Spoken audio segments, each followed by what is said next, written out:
Hello and welcome along to the latest Forza Italian football podcast. As ever, I'm your host, Conor Clancy, and joining me this week, as always, is Nicholas Carroll. Nick, how are we? Yeah, I'm all right, Connor. I'm happy to be back as always. It's been another interesting week of Serie A. Lots of goals. Crotone continue their incredible run of form, and I think we should just not really talk about either of the Milan clubs. So, Oh, trust me, it'll be no more than a passing mention for both because they deserve no more than that. And also joining us is someone who regular viewers of FIF TV will be familiar with. Listeners to the pod might remember him from going a bit back now. It's Vieri Capretta. Vieri, welcome along. Hello, ciao everybody. Honestly, really happy to be back. The pod is always the pod, and yeah, there's a lot to talk about. I guess the obvious place to start then is at the top because Juventus saw their 33-game winning streak at home ended by local rivals Torino in the Derby della Mole. To be fair, it's an astonishing record. I know it's come to an end, but Nick, do you want to try and put into context just how impressive this is maybe? Yeah, I mean, you got the likes of Manchester United on an unbeaten streak in the Premier League, and I guess for context, you kind of see how underwhelming that is. But for Juventus to have that winning every game, winning is the key thing. A winning streak it requires an unbelievable amount of consistency, of strong mentality and culture, player attitude. It's basically a whole combination of things to enable that to happen. Coaching strategies, and obviously the squad depth to back it up. So, yeah, we've spoken, I think, last week quite a bit about how incredible Juve's run actually has been, including the Champions League. And possibly that's what makes this so incredible, is the fact that they are doing so well in Europe and in the Coppa Italia while they have this kind of run going in Serie A. So, it's a very deserved record, I guess. So, I suppose if we're going to talk about the game specifically, Torino deserve a lot of credit, really. They went 1-0 up through an astonishing Adam Ljajic free kick, which I'm pretty sure that's the only reason he got into your team of the week, Vieri. But do you think it's safe to say that the red card changed the game? Vieri, I'll bring you into it now because Torino really didn't look like they were going to concede up until Afriyie Aqua got sent off just about 5 minutes after the goal. So what are your thoughts there?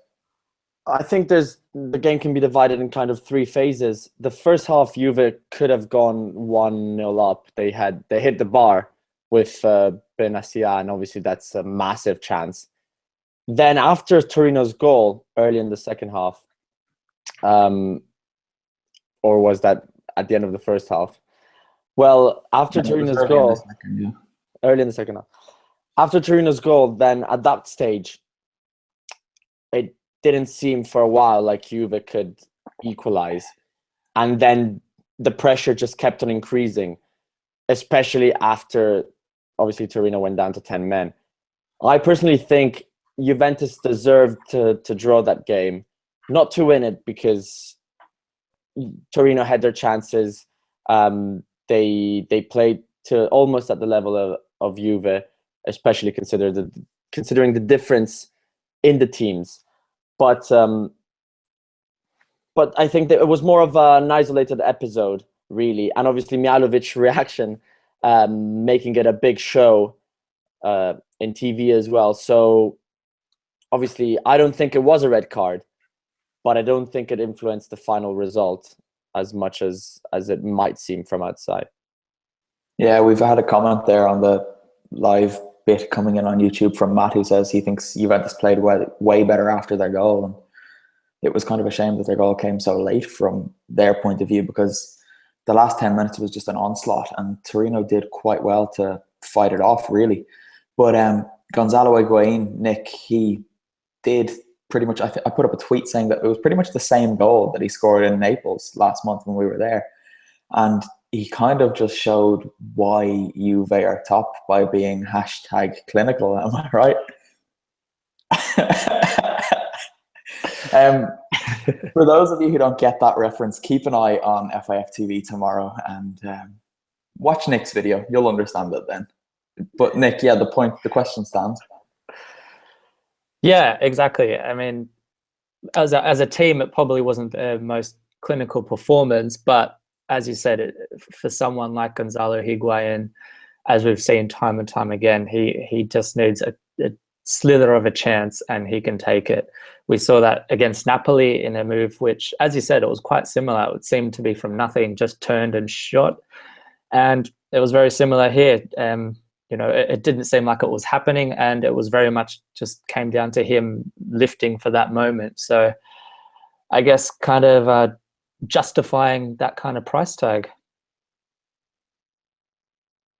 Yeah, I think you're being a bit generous to even describe that as a half chance, because it didn't seem like the shot was on at all. He was being closed down. He just found the slightest little gap to get it through.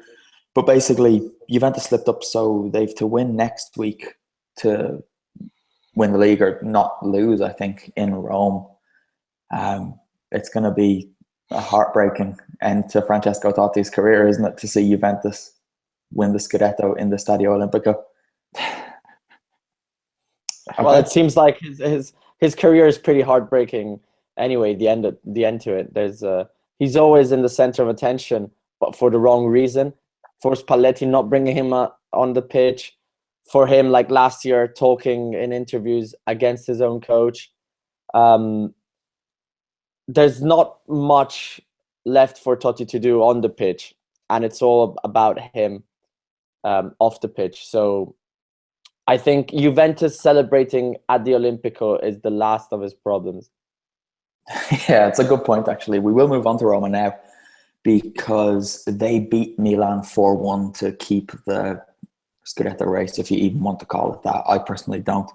But to keep their hopes of finishing above Napoli alive, I saw a tweet saying that that's Roma sending out a signal of intent. I interpret that as meaning they don't like winning things and feel quite comfortable in second, but interpret that how you will.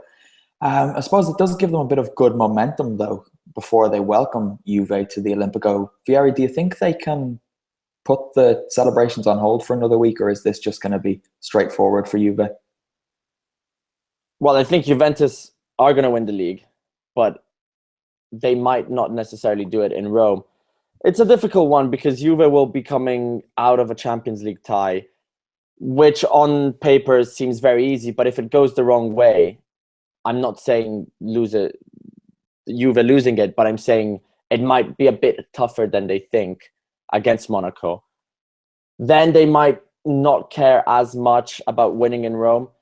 The thing is, all they need is a draw, so it seems very difficult for Roma to not have them celebrating in-house. And yes, Roma come into this game after a great victory at the San Siro against AC Milan, but before that, a very difficult month. And all the media in Italy are talking about is Spalletti not playing Francesco Totti at the San Siro.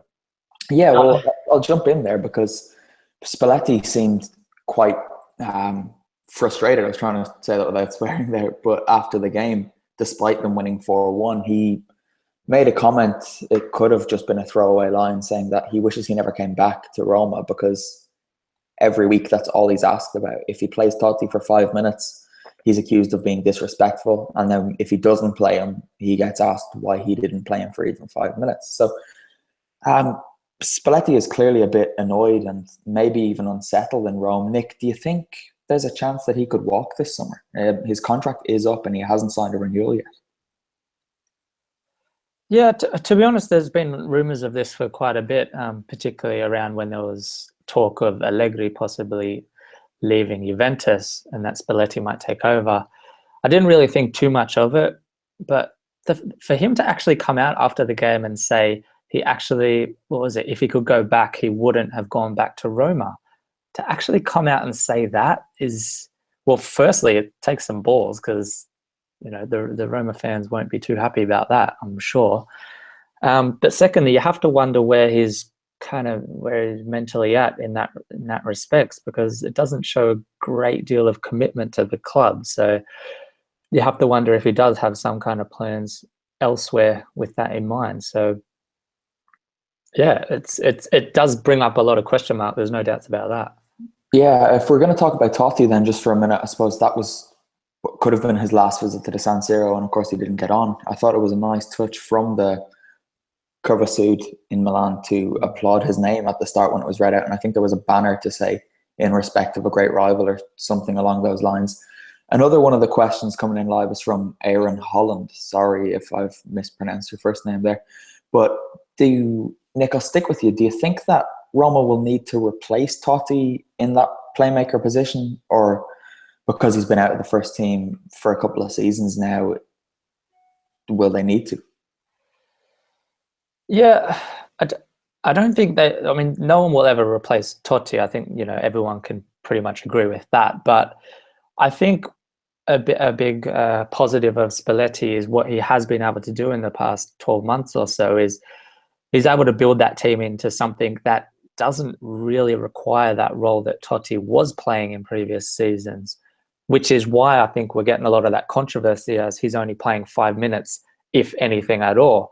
Because really, you look at that Roma squad that's lining up every week and you just think, it's sad, but Totti shouldn't be in that starting lineup. And, he should be struggling to make an appearance, really, because the team is better how it is. And that's why I guess I can very much feel for Spalletti, because he's charged with this. I can't remember his words exactly, but he's charged with kind of managing the end of this legend's career, when he's just trying to win football matches. And he, in context, he's doing a great job, and they've made a lot of progress, which we've spoken about in the last couple of weeks. So I think the squad has progressed in a way that they have moved past a reliance on Totti. They will never replace him, but I think that's where a lot of the kind of controversy is coming in, that he isn't really needed anymore. Speaking of players that don't really deserve to be on the pitch for Roma, Stefan El Shaarawy scored again. That's the second time he scored going back to the San Siro for Roma. El Shaarawy is someone who had a lot of hype around him when he came through at Milan, and he's never really lived up to it. He seemed to be figured out quite early on. What do you think the future holds for him? Because surely he's not going to be at a club the size of Roma for too much longer. Well, the problem with him is consistency. I remember actually seeing him live when he used to play for Padova in a Serie B playoff game against Varese, and he basically won the game on his own. You could tell he wasn't Serie B level, but high-end Serie A level already. And AC Milan bought him from Genoa the following season for 15 million euros. And he started off really, really well in Allegri's third season at AC Milan, when he scored those. I think he ended up the season with 17 goals, but about 15 scored in the first half of the season. And he was playing every single game. And AC Milan were struggling as a team, but he made the difference as an individual. Now, the problem is a team like Roma, as you were saying, Nick, Totti struggles obviously to find a place in this team. But why would El Shaarawy deserve to play? I personally really like Perotti, what he gives to such a team, considering the other players in attack are Salah, who is a much more vertical player, whereas Perotti plays more with his teammates, scores less, but it kind of gives the team a more all-round football up front. And El Shaarawy is a very good player to have on the bench for Roma, but he always struggles to find that consistency. I can only see him restarting from a minor club, taking a step back to become almost a starter no matter how he plays. He needs that kind of... I could see him in a place like maybe Sassuolo, where there's not that much pressure in terms of results, not even in terms of relegation. So you've got a fresh mind, and I could see him playing every single week. Only then we could find a player who, for a national team that wants to rely a lot on wingers, could actually be very useful. Yeah, Torino are a club that came into mind as we were speaking there, but Yeah, even there, they have a lot of competition for places in that attacking dimension of the pitch. And even at Torino, you could see El Shaarawy struggling to get a game every week. I think that's probably enough on Roma and Milan. As we said at the start, we're not going to mention the Milanese clubs too much because they don't deserve it. The other side of Rome, Lazio beat Sampdoria 7-3. Absolutely crazy. Nick, Lazio games have seen 112 goals this season in Serie A. Only Napoli have had more goals for and against this year. Works out about 3.2 goals per game. Are Lazio the most exciting side in Serie A?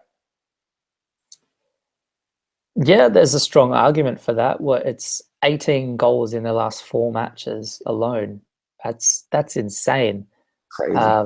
It's absolutely insane. So yeah, I mean, it's exciting. It's good to see a team that can attack in that way.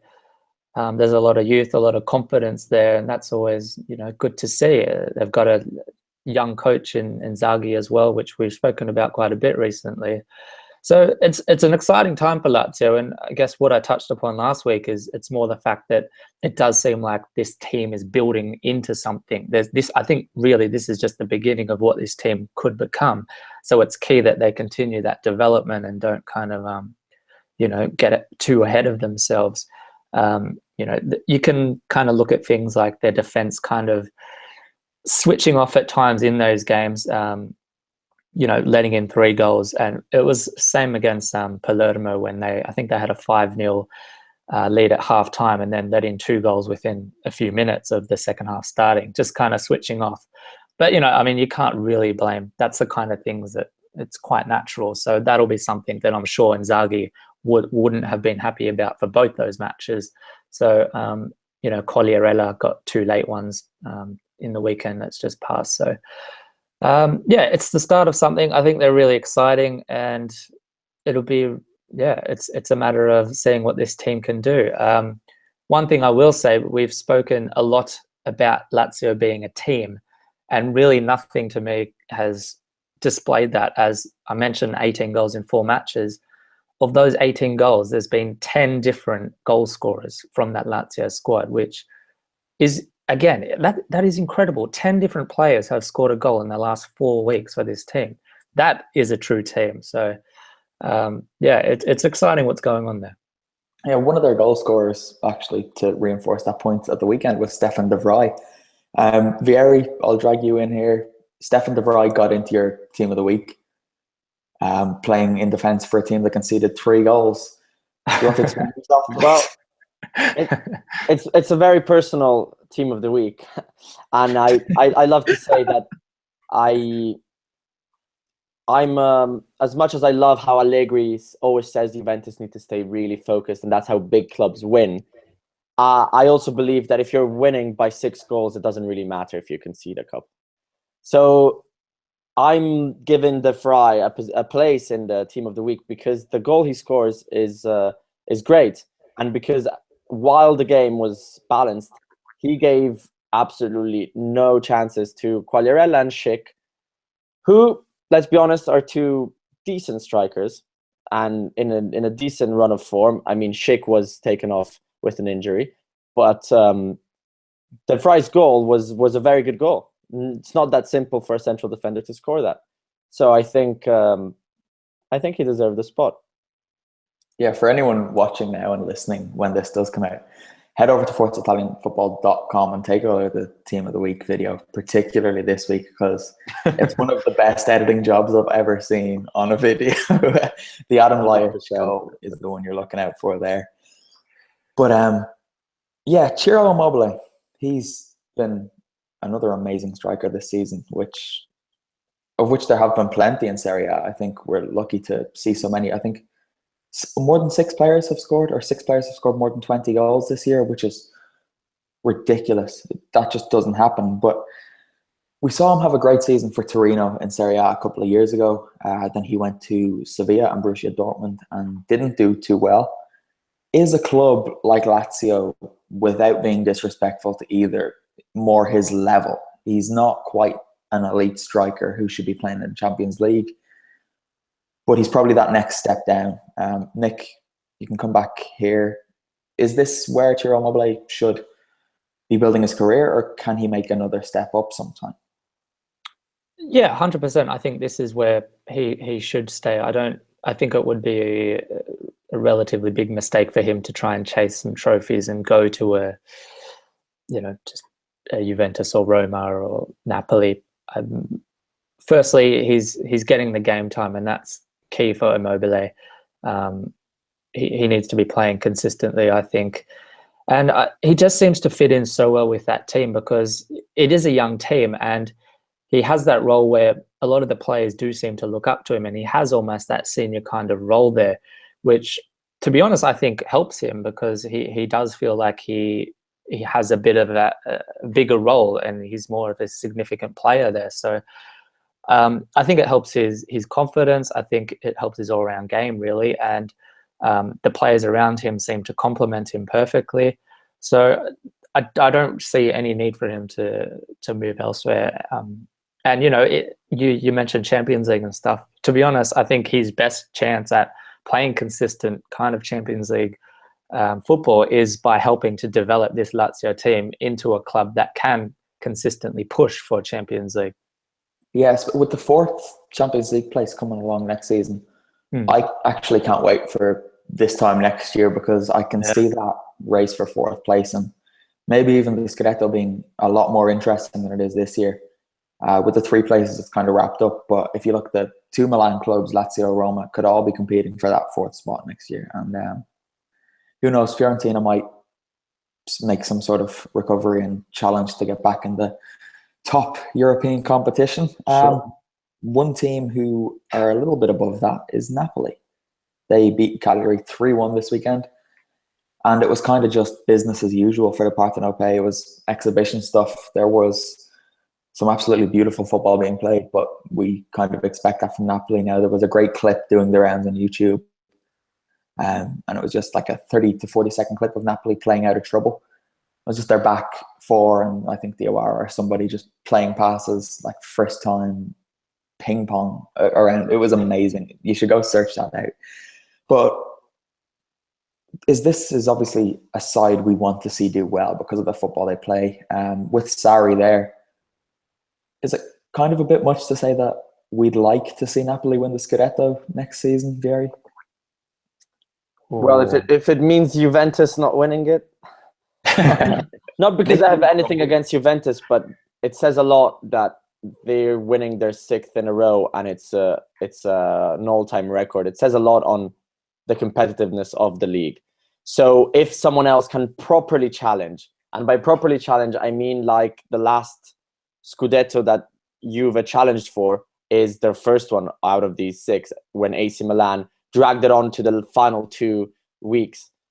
But otherwise, last year Juve did struggle after a difficult start. But otherwise, it's almost them against themselves, just trying to do better every season.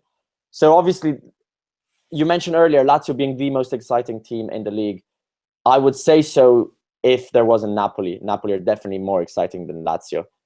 The thing about Napoli, I think the issue, if we want to find it, is how do you make this team better? Because they play so well together that if you were to add 2-3 top level players that mean fighting for the Scudetto, you might not win it, but I mean properly challenging, who would you take out from the starting 11? I mean, a premise could be that maybe if Napoli had Milik for the whole season, we wouldn't have seen Mertens do this well, but maybe as a team they would have done better. I doubt it, but we can't really prove wrong. But honestly, it's really difficult. It's a proper struggle to find any player you could put in this Napoli 11. I mean, affordable players. And who would you take out? Because you can't take out Hamsik. Well, I mean, you can change the goalkeeper, but like Reina did some big saves this season as well. He's not been as consistent, but in Rome against Roma, they could have drawn that game easily if he hadn't made. He made save of the season at the end of that. Yeah, it was incredible. So it's I think that's the issue with Napoli. To see them challenge, they need to change something because clearly they haven't been good enough. But what do you change? Because they play so well together. I think there's the element of change is possibly already there because we're seeing the development of the likes of Diawara and Rog, who I think I've probably spoken to them about them quite a bit. I think they have the potential to be, particularly Diawara, to be a huge a mainstay in that midfield if Napoli can hold on to him. So definitely in terms of that front three, I'm unsure what's going to happen with Mertens and Milik, because to be honest, I don't know what you guys think. While Milik, he was quite good when he was at the start of the season, but the way Napoli play now, I don't think Milik necessarily fits into that style in terms of playing 90 minutes of football week to week. So I'm not sure they have a striker that can play in that middle position between Callahan and Insigne if Mertens was to leave, playing that kind of quick style of football that they do between Hamsik and whatnot. So that would be my kind of main area that they need to look at. If this is, of course, if Mertens is to leave, which there has been a lot of rumors, but I just think they have a lot of youth in that squad, which is quite exciting. Which Vieri said it's one of the most exciting teams, and I think it's likely to stay that way for a couple of seasons to come. Yeah, I might just jump back in there. Kev P actually wrote a piece for us over on ForzaItalianFootball.com, which is worth going over and reading, guys, watching live and listening later. Basically looking at Dries Mertens and whether or not Napoli should cash in on him this summer. He celebrated his 30th birthday there on Saturday when he scored. But basically, and it's something that I'd kind of agree with, I can't see Dries Mertens doing this ever again. I think this season could be a once-off for him. And maybe Napoli should look to cash in on him while they can. And he's a bit unsettled in Naples. His wife, I think, doesn't feel too comfortable living there. So, Vieri, what are your thoughts there? Do you think Napoli should cash in and sell, or should they keep hold of him at all costs? I think the crucial bit there is his age, really. And obviously, as you mentioned, it's the fact that it's this one season. He doesn't have 3-4 seasons behind him with anything near this consistency. Obviously, it's the first time he's playing in that central role.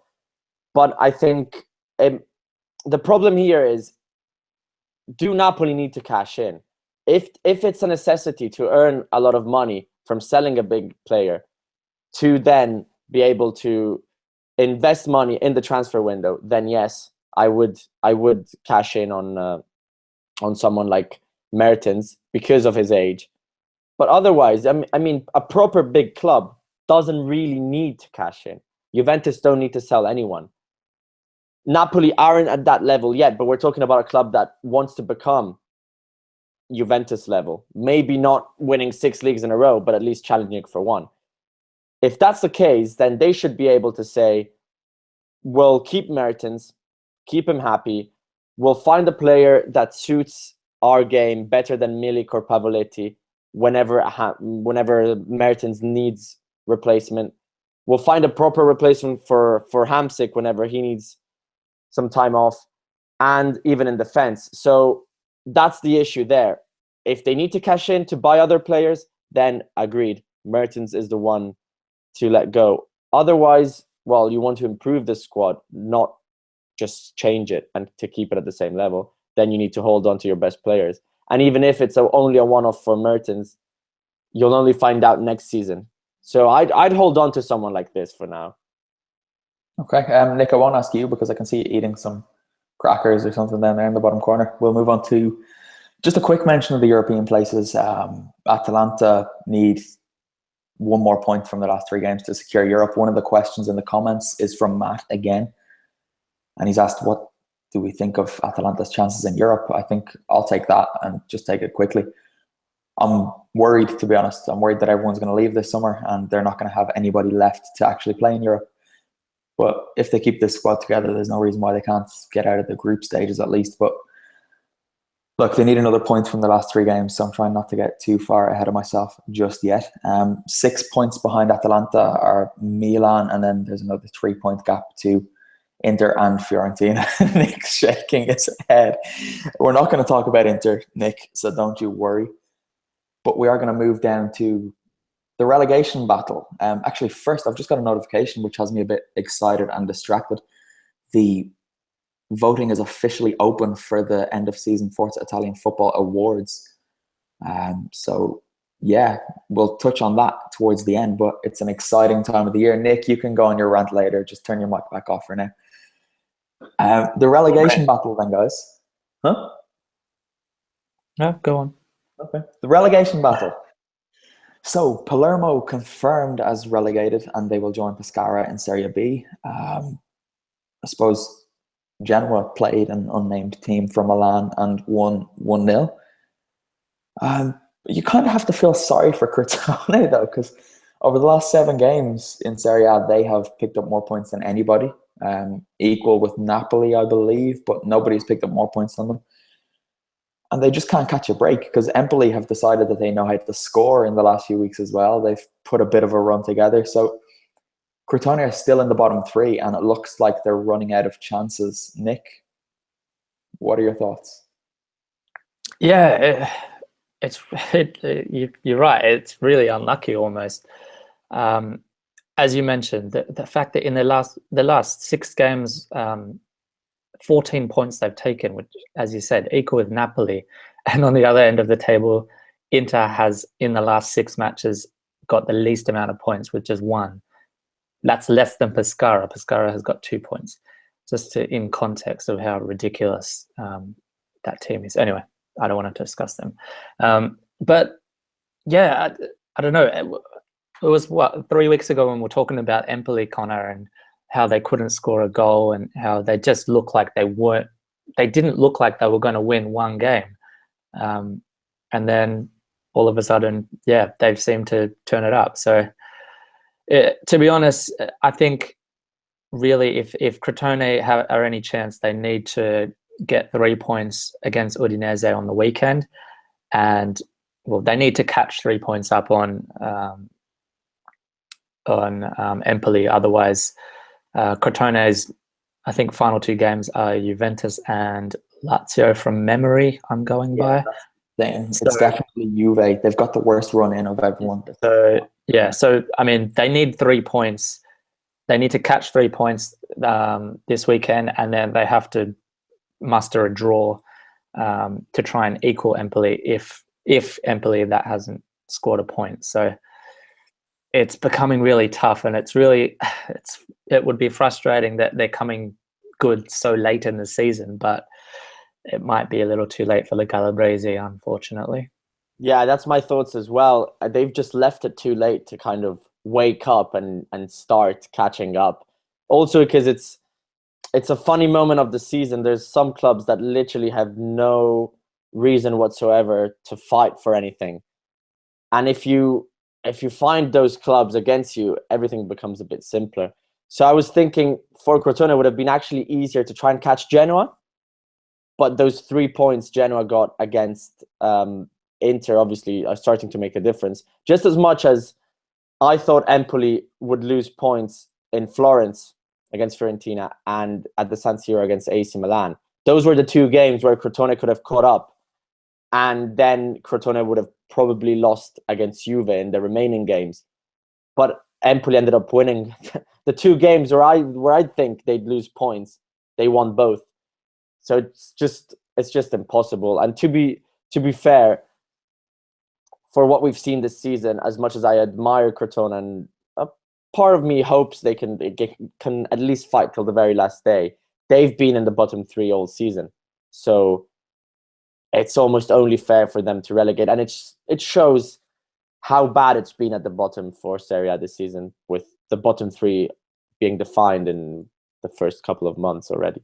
Yeah, we had completely written off the bottom 3 by about December, I think. Even on the podcast, we just weren't even acknowledging that the bottom 4 or 5 existed because the bottom 3 were just cut adrift. So I think Crotone deserve a bit of credit for making it interesting. And if Inter had actually been a competent team at the weekend, they would only be 2 points off Genoa. So Inter have let the whole of Serie A down except for Empoli and Genoa rather. Nick, bring you in. Juventus play Monaco in the second leg of their Champions League semi-final on Tuesday. Some people will have listened to this. We'll be listening to this after that, so let's not spend too long on it. Juve can't mess this up, can they? No, you can't really see a circumstance where Monaco go through. Obviously, there's a full preview for the second leg that I've done. It's actually published now, so you could actually pause this and go watch it now, and then come back and finish this. So, okay, but no, I think that was it's a hashtag clinical little move there. I think, yeah. Well, look, Monaco, they can score goals, but the thing is, they're going to concede. You know, they're not going to be able to hold Juventus out if they are pushing forward, and it's just too hard to do it at Juventus Stadium. It's, you know, I mean, we said the Barcelona comeback would be impossible at Camp Nou, but this is more so. You know, but I just can't see them losing it.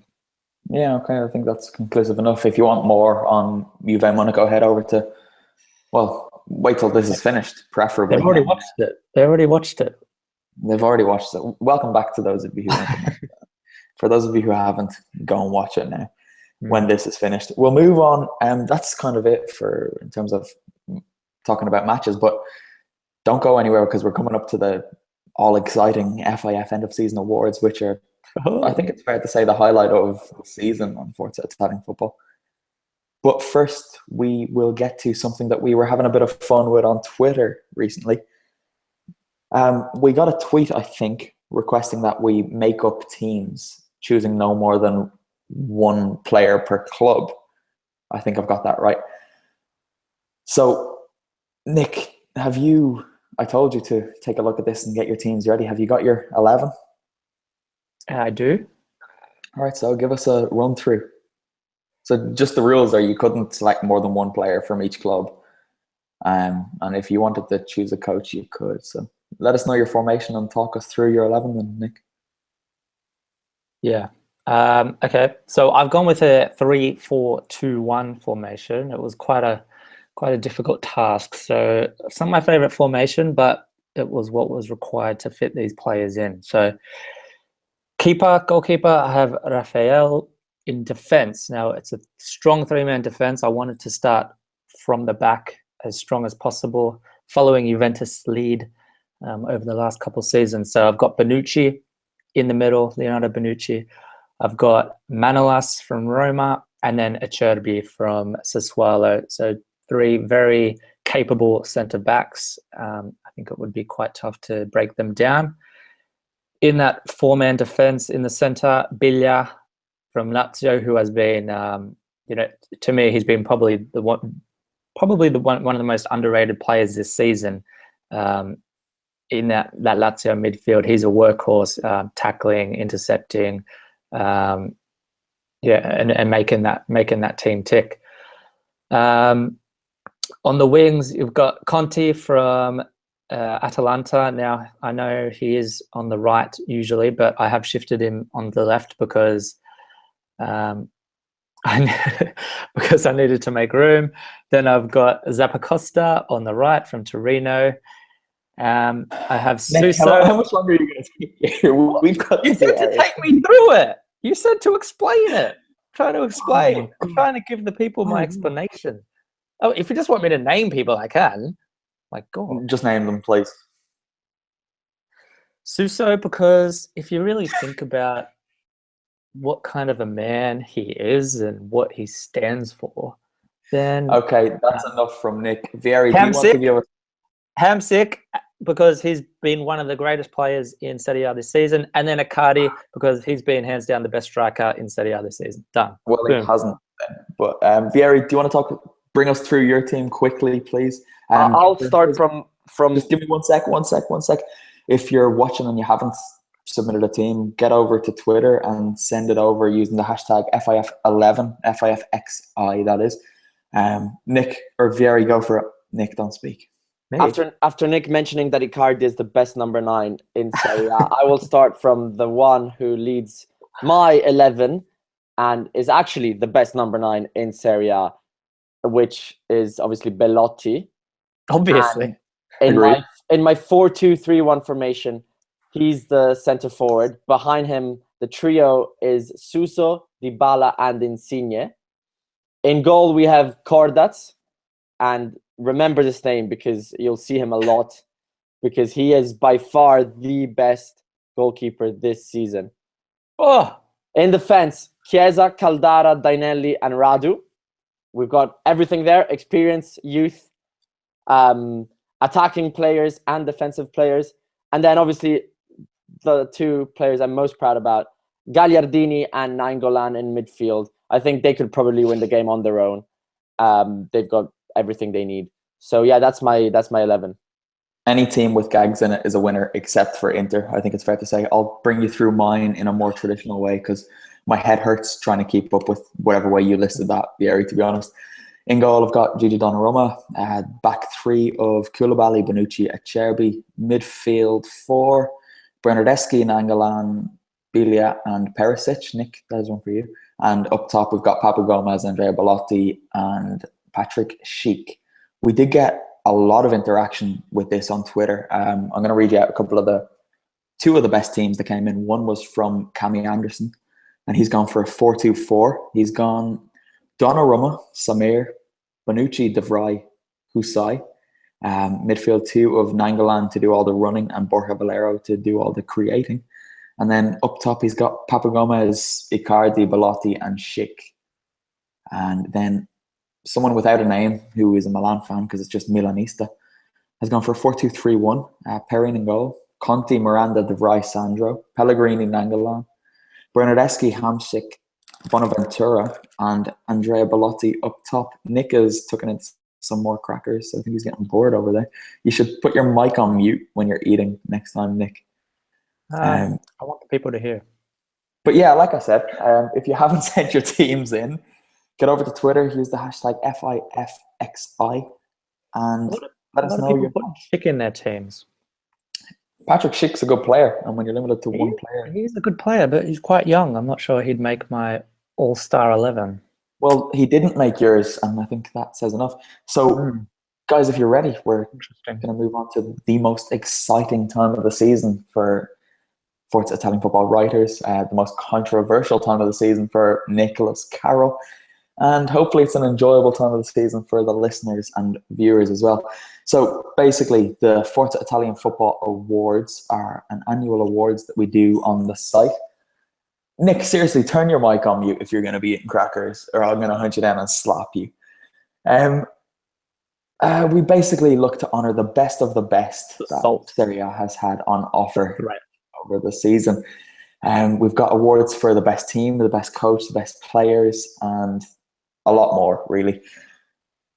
There's been a lot of games in Serie A, so it's hard to narrow this down. There's been a lot of good players, a lot of good strikers, some less good than others. But yeah, so I'll bring you through the categories and the nominees. This is a bit controversial. We had a long day arguing with poor Nicholas about this, but okay, so the category for player of the season: Gigi Donnarumma, Edin Dzeko, Papu Gomez, Marek Hamsik, Dries Mertens, Andrea Belotti, he didn't make it in, Mattia Caldara, Raja Nainggolan, Gonzalo Higuain, and Sami Khedira. Vieri, that's pretty much a conclusive list, isn't it? Yes, pretty much. Nick, you happy with that list? I think there's a lot of strong talent there. I think there's one blatantly obvious omission in Mauro Icardi. Why? 24 goals, 8 assists.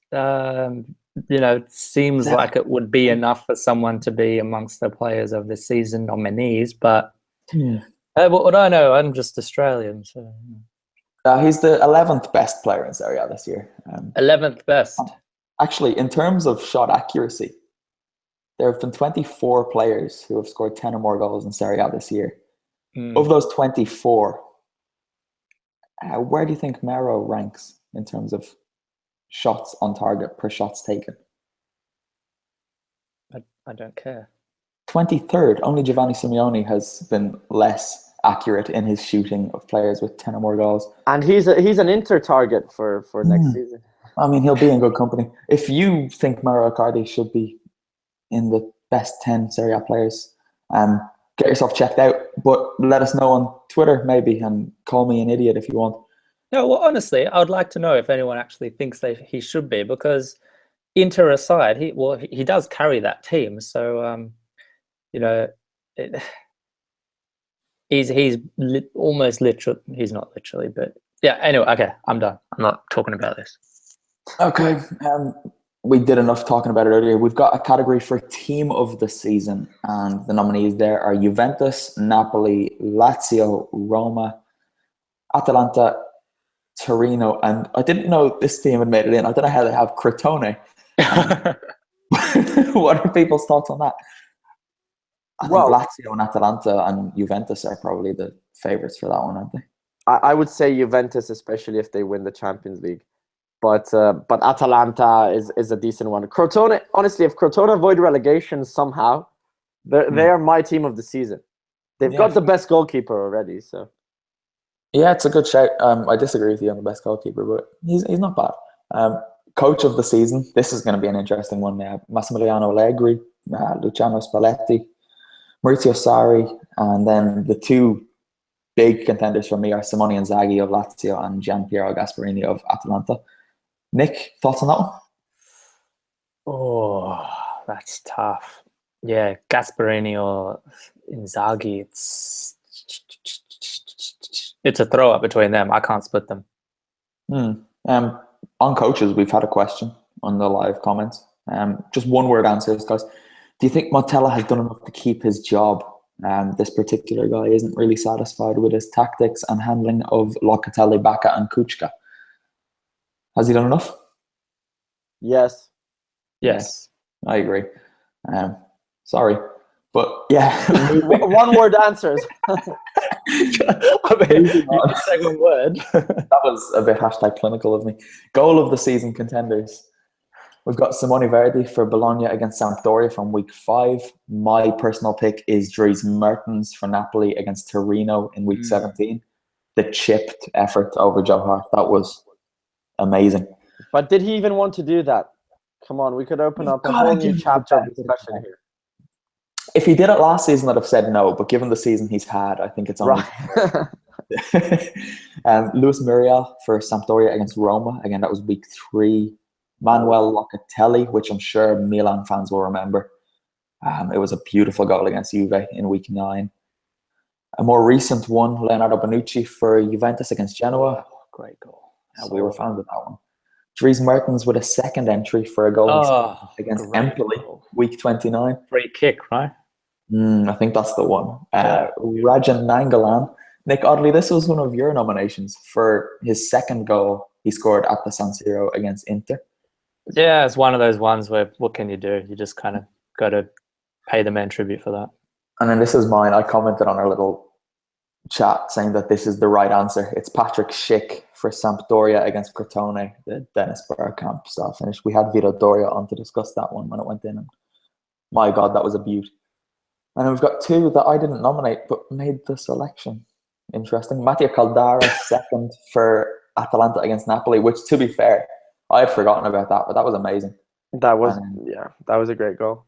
And then Alejandro Gomez for his goal for Atalanta against Crotone, which I think was their first win of the season way back in week 6.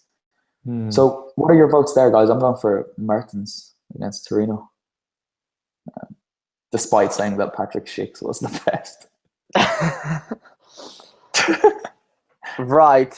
No, I'd go with Caldara's. Considering he's a defender as well, and the season he's had. That goal's worth looking at because he started the move as well. He intercepted the attack. Exactly. No, it's a really complete goal, and it's a heavy goal as well in terms of the result. As much as, say, Mertens one, the one you picked is beautiful, but it was his 5th. Yeah, I made the mistake of voting before reading the full list because I would have gone for Caldara second, Schick first, and then Mertens probably third. But I've cast my vote, and Mertens is the one that got it, sadly. Right, let's get through this signing of the season. We've got Higuain, Ciro Immobile, Dani Alves, Marco Borriello, Roberto Gagliardini, Leonardo Spinazzola, Federico Fazio, Gerard Deulofeu, Patrick Schick, and Amadou Diawara. Nick. Gags. Easy. Dani Alves for me, but Gags is definitely up there. One of my personal favourite categories is worst signing of the season. We've got Alberto Paloschi, who, believe it or not, is at Atalanta. Adel Taarabt, I forgot he was in Italy. He was my vote. Gabigol, Leonardo Pavoletti, Thomas Vermaelen, another one. I forgot he was actually playing in Serie A. He's at Roma, believe it or not. Christian Ansaldi, Alberto Aquilani, Alberto Gilardino, and Juan Iturbe. Vieri, who's your vote? Worst signing of the season. Well, it has to be Gabigol. It has to be Gabriel Barbosa. It's not. I feel a bit bad for him, to be honest. It's not necessarily his fault, but if you spend 30 million on a player, he needs to make a difference for your team. It's kind of the Fernando Torres thing with Chelsea. He wasn't actually that bad, but he was nowhere near 50 million worth. Overachievers, Nick, Atalanta, Lazio, Empoli, or Torino. How have Empoli got in there? Go on. What? Empoli. I don't know. Atalanta, obviously. Yeah. That's not even me being... Is that a G-up? That must be a joke. I think that's a mistake. Underachievers. We've got AC Milan, Inter, Fiorentina, Sassuolo, Roma, Napoli, Bologna, and Genoa. Inter, surely, given all this. Given the amount that club has spent, it has to be Inter. It's ridiculous. Fiorentina have got to be up there as well, though. Yeah, but I can't see how anybody would vote anything but Inter in the underachievers. Yet, 50% of people who have voted something different. Interesting. Football is magical. How are you seeing these stats? Yeah, mine I'll say 100%. Mine think I'm the only one that's voted. Loser of the season. This is going to be a runaway, I think. We've got Serie A's bottom three, Fiorentina's strike force. Gabigol. Stefano Adriano Galliani, Serie A referees, the racist Cagliari fans, Gabigol, and surely the runaway winner, Milan as a footballing city. There you go. Yeah, I've just casted my vote. And Milan as a footballing city are on 60%. Yeah, they're going to win. Losers. We've got veteran player of the season. We've got Gigi Buffon, Andrea Barzagli, Francesco Totti, Emiliano Moretti, Stefano Sorrentino, Sergio Pellissier. We know how that's got in, let's be honest. Paolo Cannavaro. Can I just say, Pellissier deserves it more than anyone. Big surge. Give it to him. This guy, he's scored what? He's on 9 goals, and he just appears. You don't watch the nobody watches the Kevo game, and then you go through the highlights, and you're like, is it the same Pellissier as 10 years ago? Is it him who just scored? I find him unbelievable, so he definitely deserves a vote. We're all fans of Big Surge. Some of us behind the scenes more so than everyone else, but. Okay, the veteran, to qualify for that, you have to be 35 or over at the start of the season. We've got 2 more categories, but this is an interesting one. Young player of the season. Lucas Torreira of Samp, Amadou Diawara, Lorenzo Pellegrini, Patrick Schick, Sergei Milinkovic-Savic, Keita Balde-Diao, Giovanni Simeone, Frank Kessie, and my vote went for Gigi Donnarumma. Nick, thoughts? I'll go Diawara. I think the maturity that he shows as a youngster is incredible. He's on 0%. Well, I haven't voted yet, so everyone vote Diawara. If this was in December, I think Frank Kessie would have run away, but he kind of slowed down a little bit, understandably, after Christmas. And then the big one, I think we can all agree, the big one every year, and it's no different this year. This is basically the World Cup final of the FIF Awards, and it's the Marco Materazzi Award for Greatness. Your options are Marco Materazzi or Matrix. I've obviously gone for Materazzi. Guys? Yep, and it's actually quite tight. If you look at the percentages. What are the polls showing us? We have a 33% for Matrix and consequently a 67% for Marco Materazzi. Fake news. The polls are lying to us. How did Le Pen not get a nomination for that? Okay, Nick, keep your political views out of this, please. I think that's all. But yeah, head over to ForzaItalianFootball.com. Go find the awards, and they're online now, so they're right at the top of the page. You can't miss them. And cast your vote. Remember, Alejandro Papagomez is the Serie A player of the season, and Mauro Icardi is the 11th best. Just a bit of housekeeping. Next week, the pod will be done on Tuesday night because I'm away, unfortunately. Nick, where am I going? Unbelievable. Yeah, so it's on Tuesday Our night. apologies to everyone out there who relies on us on a Monday evening. We have to make room for Connor. Mm-hmm. So, yeah, apologies for that, guys, but to be honest, I'm not really that sorry if the result goes my way. I'm going to be going to... I might be going to Torino-Napoli on the Sunday. What do you think? Should I go? I'm considering that a lot. Well, you get to see... Yeah, I'll get to see the two best strikers in Serie A, really. Mertens and Andrea Belotti. And then in the other game, I'm going to Atalanta-Milan. I will see the third best attacker in Serie A this year. La Padula. No, Carlos Bacca. Carlos Bacca, yeah. I'm actually... But yeah, guys, say your goodbyes. Oh, bye. Ciao. That's all. We'll chat to you next week. Until then, it's ciao for now.